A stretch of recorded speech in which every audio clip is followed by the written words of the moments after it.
Hello students, welcome back in our chapter Nazism and the rise of Hitler.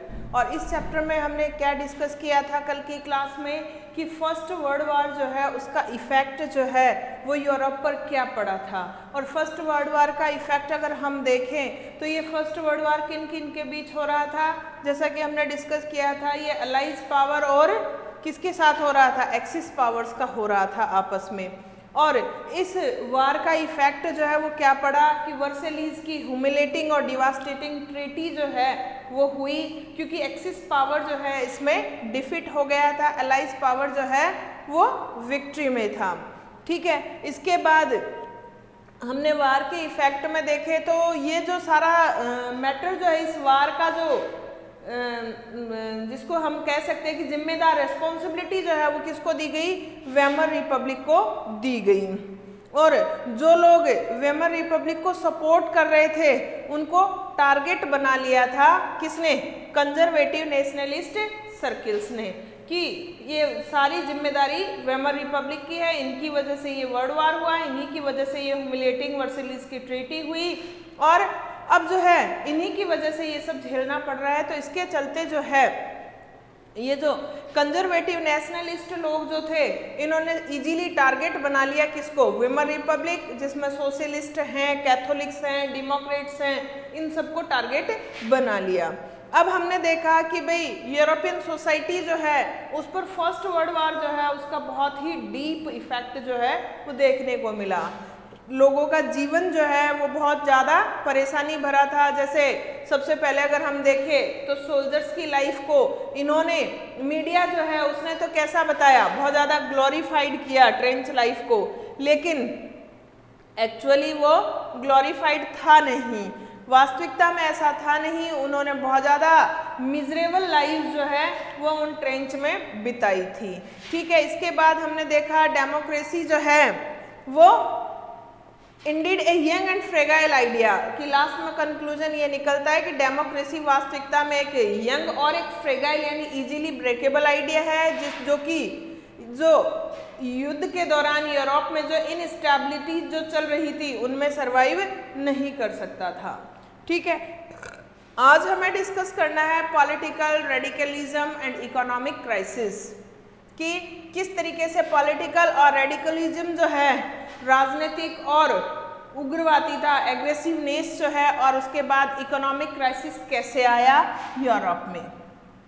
चलिए तो इसको हम discuss कर लेते हैं। The birth of the Weimar republic coincident with the revolutionary uprising of the Spartacist league on the pattern of Bolshevik revolution in Russia. अब देखिए Weimar Republic का जो बर्थ हुआ वो किसके साथ कोइंसिडेंट था, यानी जिसको हम बोलते हैं एक कोइंसिडेंस यानी सौभाग्य से ही, जिसको अपन कह सकते हैं यानी पहले से तय ना हो, अनजाने में, कि जो वेमर रिपब्लिक जो है वो ऐसी कोइंसिडेंस हुई कि उसके साथ ही रिवोल्यूशनरी अपराइजिंग भी हुआ, क्रांतिकारी जागरण भी हुआ, किसका, स्पार्टासिस्ट लीग का, यानी स्पार्टासिस्ट लीग जो है वो बन गई साथ में, वेमर रिपब्लिक के साथ में स्पार्टासिस्ट लीग भी बनी। किसके पैटर्न पर, बोल्शेविक रिवोल्यूशन जो रशिया में हुई थी, जो हमने पिछले चैप्टर में डिस्कस किया था। रशिया की बोल्शेविक रिवोल्यूशन जो व्लादिमीर लेनिन ने शुरू की थी और उसको पूरा किसने किया था, उसके बाद जो है स्टालिन ने। तो ये हमने पिछले चैप्टर में देख लिया था। तो इसी रशिया की बोल्शेविक रिवोल्यूशन के पैटर्न पर स्पार्टासिस्ट लीग बनी और वेमर रिपब्लिक बनी, दोनों एक साथ कोइंसिडेंट थी। Soviets of workers and sellers were established. अब जिस तरीके से रशिया में हुआ था, सोवियत बना था, उसी तरीके से यहाँ पर भी वर्कर्स और सेलर्स जो थे उनके सोवियत यानी असेंबलीज या ऑर्गेनाइजेशंस जो है वो बनने लगे, स्थापित होने लगे।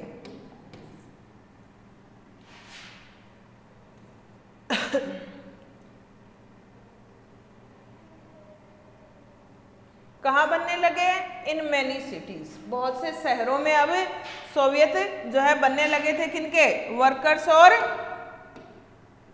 सेलर्स के।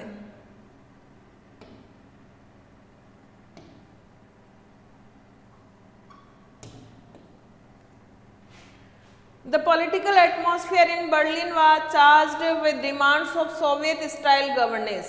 अब देखिए बर्लिन जो था, रोम की कैपिटल बर्लिन जो था, वहां पर पॉलिटिकल एटमॉस्फेयर जो है वो पूर्णतः क्या हो गया था, चार्ज हो गया था। किसके साथ? डिमांड हो गई थी सोवियत स्टाइल गवर्नेंस की, कि अब बर्लिन का जो पॉलिटिकल एटमॉस्फेयर जो था उसमें डिमांड उठने लगी थी कि सोवियत स्टाइल में हमारे यहाँ भी शासन होना चाहिए, जैसा यूएसएसआर में हुआ था। Those who opposed to this, such as the socialists, democrats and Catholics, met in Weimar to give shape to the democratic republic. लेकिन ये जो सोवियत स्टाइल गवर्नेंस मांगने वाले लोग जो थे, इनका विरोध करने वाले कौन कौन थे? सोशलिस्ट थे, डेमोक्रेट्स थे, कैथोलिक्स थे, यानी वेमर रिपब्लिक के सपोर्टर्स जो थे वो एक बार फिर से वेमर में मिलते हैं एक जगह और आकार देते हैं किसको? डेमोक्रेटिक रिपब्लिक को, कि जर्मनी में क्या बनना चाहिए? डेमोक्रेटिक रिपब्लिक बनना चाहिए। The Weimar Republic caused the uprising with the help of a war veterans organization called Free Corps. अब देखिए वेमर रिपब्लिक जो है, इसने जो वहाँ पर जो ये एटमॉस्फेयर उठ रहा था, पॉलिटिकल एटमॉस्फेयर जो डेवलप हो रहा था, उसको क्या कर दिया? अपराइजिंग जो थी उसको क्रश कर दिया, दबा दिया। किसकी मदद से? वार वेटरान्स की मदद से। वार वेटरान्स का जो ऑर्गेनाइजेशन जो था, जिसको फ्री कॉर्प्स कहा जा रहा था, यानी फ्री कॉर्प्स की मदद से वेमर रिपब्लिक ने क्या कर दिया? ये जो अपराइजिंग हो रही थी, नई अपराइजिंग जो हो रही थी सोवियत की डिमांड वाली, उसको क्या कर दिया? क्रश कर दिया, दबा दिया। The anguished Spartacist later founded the Communist Party of Germany. और ये जो स्पार्टासिस्ट कंपनी जो बनी थी, यानी स्पार्टासिस्ट लीग जो बनी थी, किसके साथ? वेमर रिपब्लिक के साथ। इसने क्या किया? इस पर भी रोक लग गई। इस वजह से बाद में इसने किसकी स्थापना कर दी? कम्युनिस्ट पार्टी ऑफ जर्मनी की स्थापना कर दी। यानी देखिए, आप देखेंगे वेमर रिपब्लिक जो थी,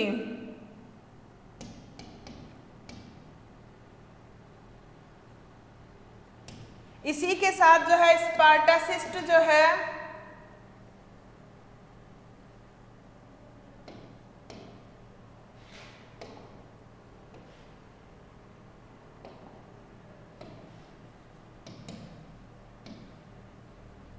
लीग बनी थी। ठीक है, ये दोनों जो है एक साथ बनी थी, दोनों ही।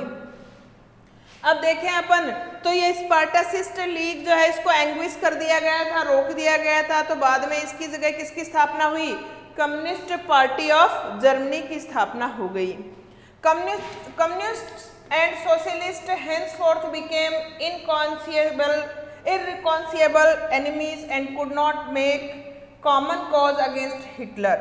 इसके बाद ये कम्युनिस्ट और सोशलिस्ट जो है, ये दोनों एक दूसरे के इतने गहरे दुश्मन बन गए, इररिकॉन्सिलेबल यानी इनकी बिल्कुल कभी बन ही नहीं सकती आपस में, ऐसे दुश्मन बन गए। और एक कॉमन कोज जो है, यानी एक साथ मिलकर जो है हिटलर का विरोध नहीं कर पाए।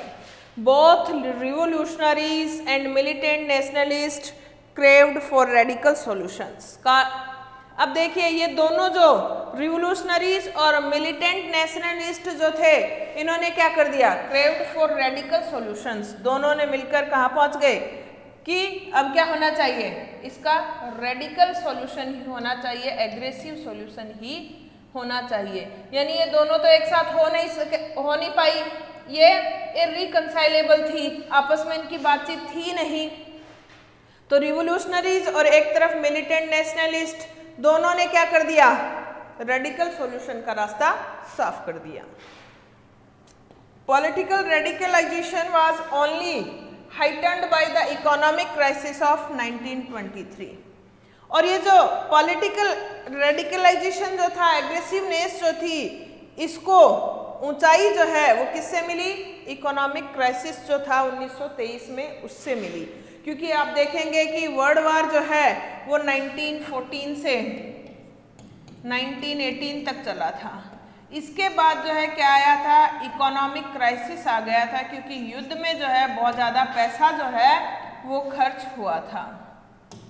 ठीक है, इकोनॉमिक क्राइसिस आया तो 1923 में जो है इतना भयानक इकोनॉमिक क्राइसिस आया यूरोप में कि उसकी वजह से पॉलिटिकल रेडिकलाइजेशन जो है उसको और ज़्यादा हाइट मिल गई और ज़्यादा ऊंचा उठ गया वो।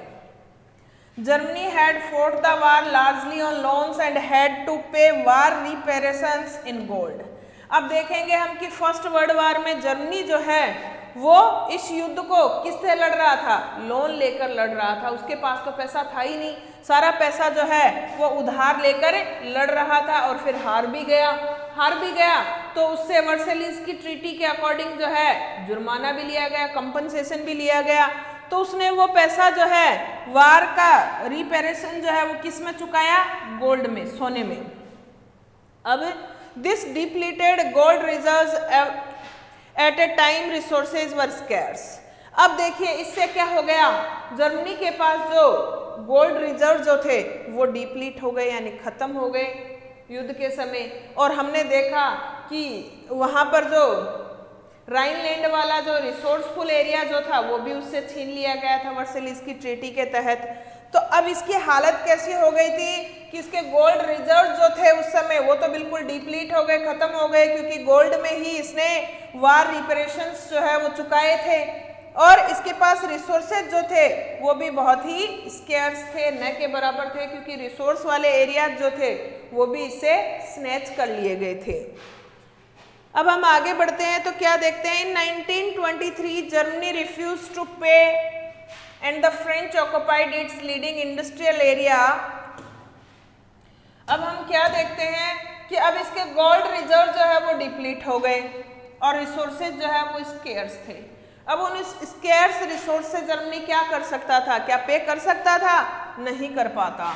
तो in 1923 Germany refuse to pay and the French occupied its leading industrial area Ruhr to claim their coal. अब देखिए जर्मनी जब वार रिपेरेशन नहीं चुका पाया, उसने मना कर दिया 1923 में, तो फ्रांस ने क्या किया, जबरदस्ती जर्मनी के जो इंडस्ट्रियल एरिया जो थे, कौन से, रूर वाला, उसको उससे छीन लिया, ऑक्युपाई कर लिया। और उसके अंदर रूर में जो कोल जो था वो कोल सारा उसने क्लेम कर लिया, यानी किसने निकाल लिया, फ्रांस ने निकाल लिया। Germany retaliated with passive resistance and printed paper currency recklessly. अब जर्मनी ने इनका विरोध जो है वो बिल्कुल पैसिवली रेसिस्टेंट किया, विरोध किया बहुत ही पैसिवली, यानी हल्के से। और उसके बाद प्रिंटेड पेपर करेंसी जो है उसको बहाया रेकलेसली, बिना किसी रोक टोक के। With too much printed money in circulation the value of German mark fail. अब देखिए, अब जर्मनी ने, सोना तो उसके पास ऑलरेडी खत्म हो गया था, कोल वाला भी उन्होंने छीन लिया, तो मजबूरन जो है जर्मनी को क्या करना पड़ा, इसका विरोध करने के लिए, रोकने के लिए प्रिंटेड पेपर करेंसी जो है उसका इस्तेमाल करना पड़ा। लेकिन बहुत ज़्यादा प्रिंटेड मनी सर्कुलेशन में आ गई जर्मनी की, तो जर्मनी का मार्क जो है यानी पैसा जो है उसकी कीमत बिल्कुल गिर गई। In April the US dollar was equal to 24,000 marks. अब अप्रैल में आते आते यूएस डॉलर की कीमत जर्मनी के मार्क्स की अगर हम देखें तो कितनी थी, 24,000, यानी इतनी कीमत गिर गई थी कि यूएस $1 और उधर 24,000 मार्क। इन जुलाई 353,000 मार्क्स, और जुलाई में आते आते तो और ज़्यादा कीमत गिर गई थी, किसकी, जर्मन मार्क्स की, 353,000 एक के बदले। और अगस्त में आते आते 4,621,000 मार्क्स, और ज़्यादा गिर गई, देखिए 4,621,000। यानी अब आप देखेंगे कि ये तो बहुत ज़्यादा चली गई। अपनी इंडियन करेंसी के हिसाब से अगर हम देखें तो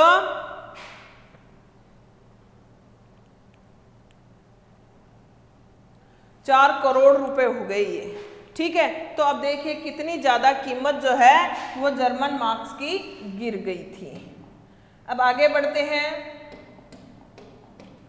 एंड एट दिसंबर में आते आते आप देख सकते हैं कि इसकी कीमत जो है वो और ज़्यादा, हालत जो है और ख़राब हो गई। आप देख रहे हैं कितनी कीमत गिर गई है, 98,860,000। ठीक है, अब देखिए तो ये कब तक आई, दिसंबर तक। अब ये फिगर जो है, the figure had run into trillions. अब देखिए मिलियन, बिलियन, मिलियन, बिलियन और उसके बाद ट्रिलियन। अब ट्रिलियंस में चली गई हालत, ये क्या है, ये ट्रिलियन हो गया। अब ट्रिलियंस में चली गई $1 की कीमत, तो जर्मनी के मार्क की आप समझ सकते हैं कि क्या कीमत रही होगी, बिल्कुल गिर गई उसकी कीमत। As the value of the mark collapsed, prices of goods soared। और जैसे ही मार्क की कीमत गिरी, ये मार्क क्या है, जर्मन करेंसी,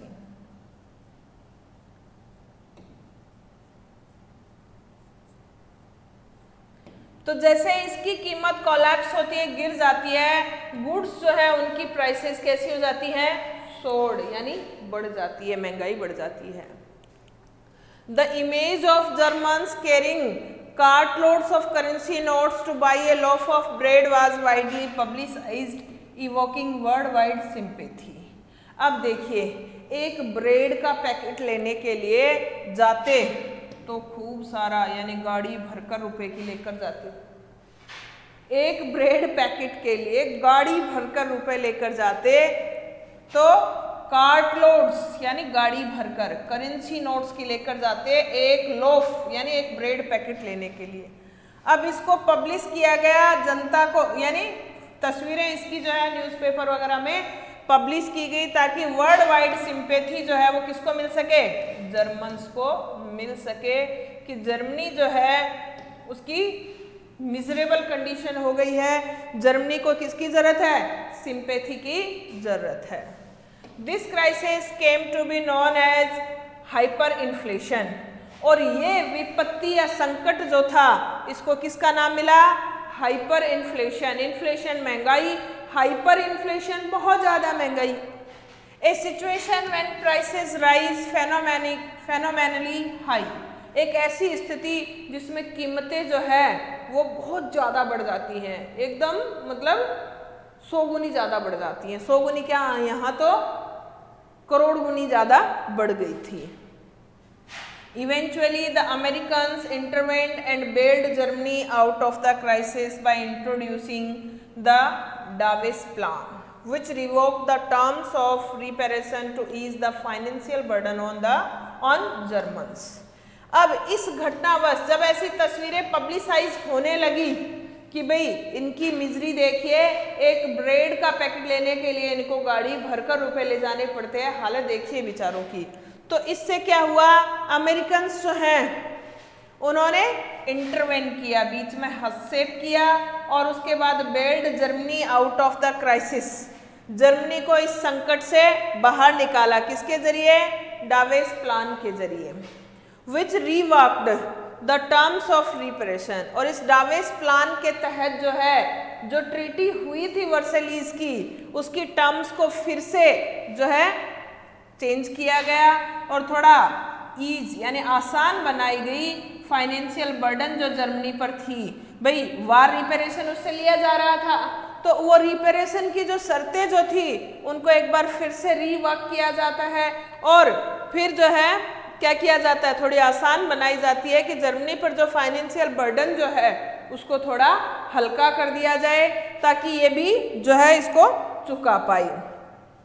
अब हम देखते हैं द ईयर्स ऑफ डिप्रेशन। जिस तरीके से हमने फर्स्ट चैप्टर में पढ़ा वहाँ पर भी डिप्रेशन का टाइम आया था, जार के अत्याचारों के बाद जब डेमोक्रेसी आई, वहाँ एक बार जब असेंबली बनी थी तो वहाँ पर भी किसके जो रॉबर्टसन पियरे जो था उसके टाइम पर जो आई थी, उसी तरीके से यहाँ पर भी ईयर्स ऑफ डिप्रेशन जो है वो आते हैं। जैसे रॉबर्टसपियरे जो था उसके टाइम में आई थी, उसी तरीके से यहाँ पर भी द ईयर्स ऑफ डिप्रेशन जो है वो आ जाती है, यानी गहन जिसको अपन बोल सकते हैं डिप्रेशन का टाइम जो है यहाँ पर आ जाता है, सिचुएशन इतनी खराब हो जाती है। ये डिप्रेशन क्यों आता है? डिप्रेशन का रीजन क्या है? डिप्रेशन का रीजन है इकोनॉमिक क्राइसिस। देखिए, एक तो ऑलरेडी क्या था, जर्मनी जो है वो किससे लड़ रहा था युद्ध? ड्यू टू लोन्स, कि ऑलरेडी वो क्या कर रहा था, अपने युद्ध का खर्चा किससे उठा रहा था? लोन से उठा रहा था। और उसके बाद वो हार गया तो जो वार रिपेरेशन जो है वो भी उसी से लिया गया, क्योंकि वेमर रिपब्लिक जो थी उसी को इसका रेस्पॉन्सिबल ठहराया गया। तो वार रिपेरेशन जो है ये भी किससे लिया गया? जर्मनी से। अब जर्मनी के पास जो है इकोनॉमिकली बहुत ज़्यादा क्राइसिस आ गया, क्योंकि ऑलरेडी वो लोन से चल रहा था, तो पहले से ही कर्जदार हो रखा था। अब उसको क्या करना था? वार रिपेरेशन और चुकाना था। तो उसके चुकाने के लिए उसने अपने पास जितना भी गोल्ड जो था वो दे दिया। अब गोल्ड जो उसके पास डिपॉजिट से रिजर्व जो थे वो खत्म हो गए। तो फ्रांस ने क्या किया? उसके जो इंडस्ट्रियल एरिया जो थे रूर वाले, उन पर कब्जा करना शुरू कर दिया। वहाँ का कोल उसने यूज करना शुरू कर दिया। तो मजबूरन उसको पेपर करेंसी जो है रेकलेसली उसका यूज करना शुरू करना पड़ा। तो उसकी पेपर करेंसी जो है उसकी कीमत बहुत ज़्यादा गिर गई। तो मजबूरन उसको क्या करना पड़ा? उसको जो है अब ये हालत हो गई उनकी कि ब्रेड का एक लॉफ खरीदने के लिए भी गाड़ी भरकर या बोरा भरकर रुपए के ले जाने पड़े, जिसको पब्लिसाइज किया गया ताकि जनता की सिंपैथी जो है जर्मनी के प्रति आए। और असर भी पड़ा उसका किस पर? अमेरिका पर। और अमेरिकन्स जो है उन्होंने इसमें हस्तक्षेप भी किया। जो टर्म्स जो थी वार रिपेरेशन के मनी की जो टर्म्स जो थी उन टर्म्स को थोड़ा आसान बनाया, ताकि जर्मनी पर जो इकोनॉमिक या फाइनेंशियल बर्डन जो था वो थोड़ा कम हो सके। ठीक है, अब उसके बाद ईयर्स ऑफ डिप्रेशन जो है वो हम डिस्कस करेंगे अपनी अगली क्लास में। आज के लिए इतना ही। Thank you, have a nice day.